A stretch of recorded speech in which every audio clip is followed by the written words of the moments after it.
Suprask, mama, man reikia išeiti. Ne, mes su tėčiu ketinam su jumis pasikalbėti, niekur neik. Mama, ne ir tėtis mano, kad man nederėtų tekėti už Angelio. Labas, labas. Tėti nesitikėjau.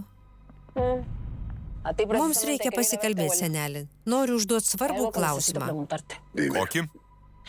Sakei, kad Alejandras su žemdirbiais prieš tave rengė sąmokslą, taip? Nepatikėsi. Dalyvavau susitikime ir sužinojau, kad tu išnaudoji žemdirbius. Ar tai tiesa?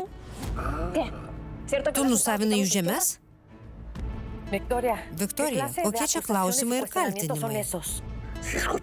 Kad ir ką girdėjai, tai Deboros ir jos vaikėzų išsigalvojimai. Atsimerk. Ta šeima mūsų nekenčia. Jie nori mūsų žlugdyti. Prašau, pamiršk Alejandrą. To nebus, senelį. Mudu su Alejandru tuoksimės. Nesąmonė. Jei nori žinot, nepritariu nei tavo, nei Marisol santuokai. Atleis, senelį, bet man nereikia leidimo tekėti už mylimo vyro. Tikiuosi neišnaudoji tų žemdirbių, nes dabar Alejandras jų pusėje. Ir niekas, net tu, senelį, daugiau jų neskriaus. Net tu.